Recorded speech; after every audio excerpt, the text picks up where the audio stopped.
we go. Difference. It says here, as many as received him, to them he gave the power to become children of God. Now we just learned from Romans chapter 9, the verses that they didn't want to read, that the people of the flesh, which is the Israelites, are not necessarily the children of God.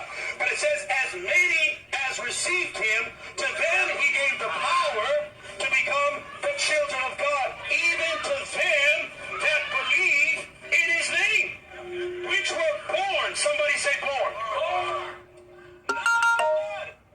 Now Israel, they're born of the blood. They're the Israelites by blood. But this is saying, not of the blood, nor of the will of flesh. So even if you converted, or you're a Jew, and you whatever, or someone wanted you to, or your grandma's a Christian, and they're saying, well, I made that. Now see, I cut it off right there for a reason. And my reason for cutting it off right there is because in the Bible, it never speaks of Jesus claiming to be Christian. People just put that Christian thing on it just to say that you're Christ-like. But God said one thing. He said this. God said, be holy. Period. But we're going to continue with David Lynn. They're under a curse. They're under the law. They're under bondage, and they're under a curse. That's why they all look sad.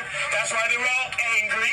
That's why they have frowns on their face and picking fights. The Bible says that's the work of the flesh.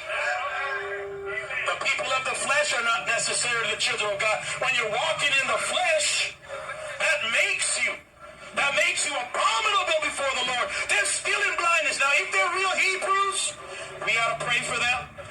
We got to pray for them. Now, I want you to know for the record, I believe that many people that crossed the slave trade, many of them, not all of them, were actual Jews. Hebrews. I mean, the Bible says that they'll be scattered all over the earth. So I do believe that. But I also believe they were mixed.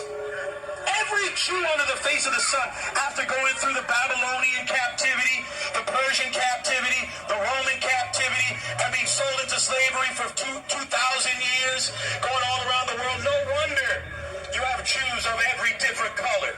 Now that guy is calling himself a Jew. He doesn't look anything like his black brothers. You know why? Because whatever DNA is in his blood, I guarantee you, he has European blood in him. By the way, check out my podcast.